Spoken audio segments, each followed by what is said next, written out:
Bah mais dis donc, ça ne serait pas le retour des, comment on appelle ça déjà, des critiques de Jaquito. C'est moi.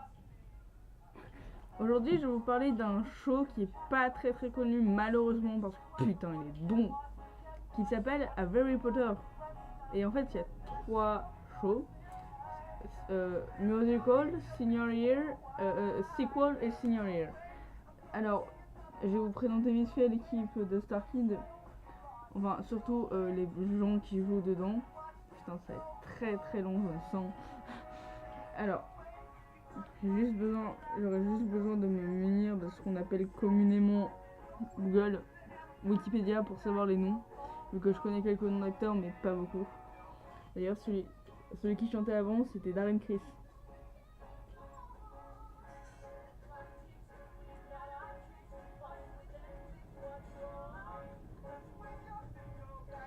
Oui, au cas où vous l'avez pas vu, j'ai essayé de faire un petit changement en essayant d'incorporer de la musique directement de mon téléphone.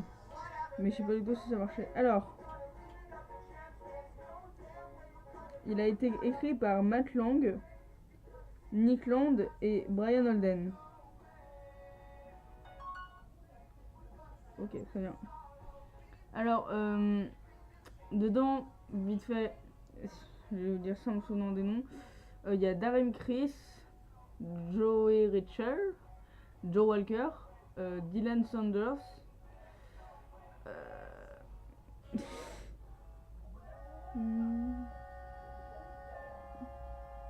Bonnie Grayson, Jamie Lynn Batty, Lauren Lopez, Brian Rolson, et voilà, enfin c'est tous les rôles importants.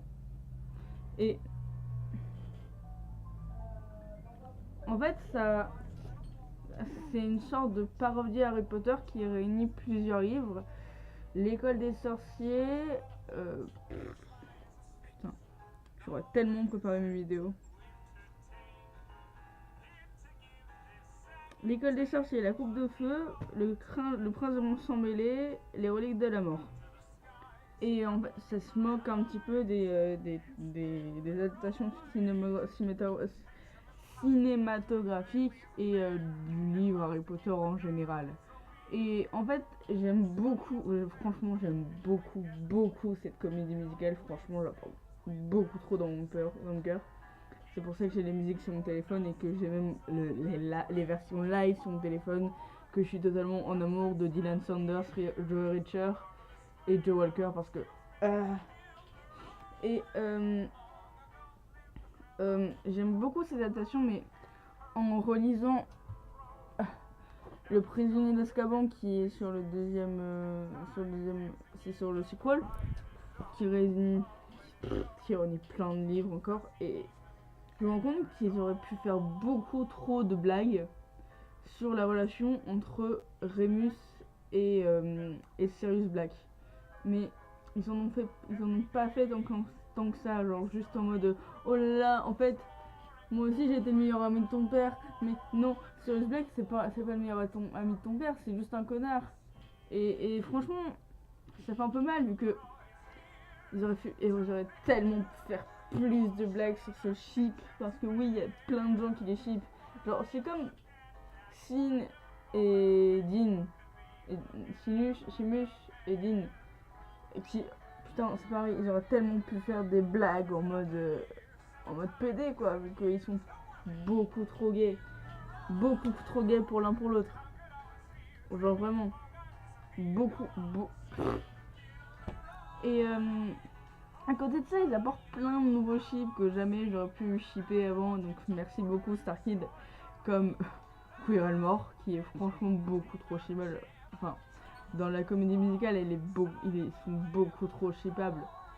Alors franchement, regardez cette comédie musicale si vous aimez shipper des gens qui n'ont rien à voir. Genre, ils sous-entendent même que Dumbledore est amoureux de Snape. Voilà, et aussi on peut voir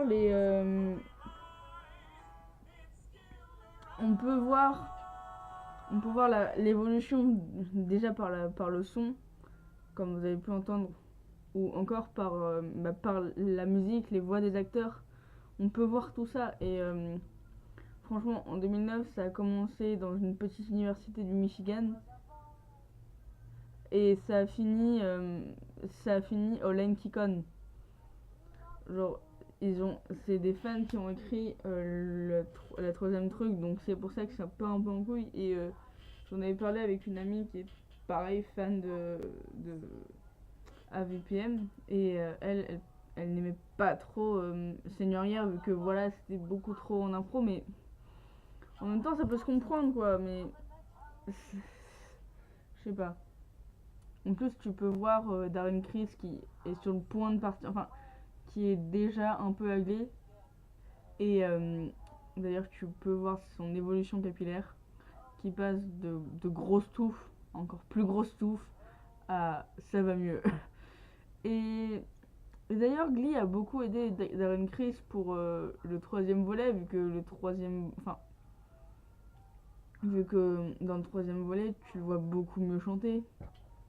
Rien que la première version de Going Back to Hogwarts et la dernière version de Going Back to Hogwarts, ça aide. Et putain, oui, les chansons, les putains de chansons, franchement, les chansons sont juste merveilleuses. Les chansons correspondent beaucoup trop au personnage. Les... Par exemple, To Dance Again, ça peut totalement se comprendre vu que il a passé.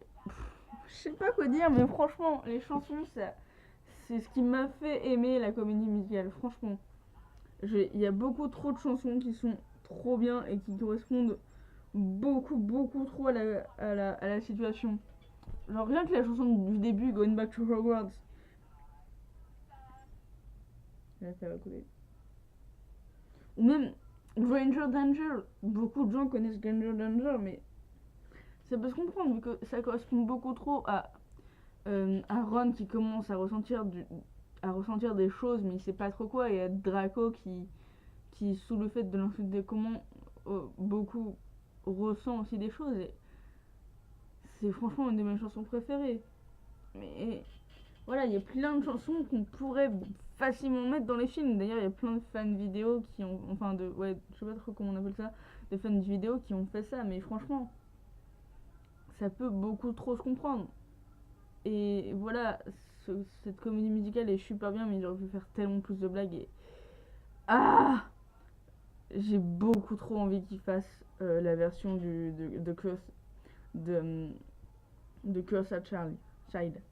Parce que franchement, ça serait tellement excellent.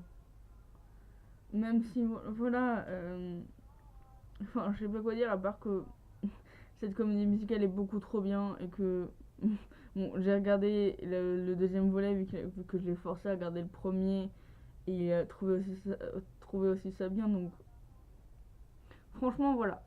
Si vous aimez Harry Potter, les comédies musicales et les relations PD, vous pouvez facilement regarder ça. Voilà, je vous le conseille à 100%. Bisous.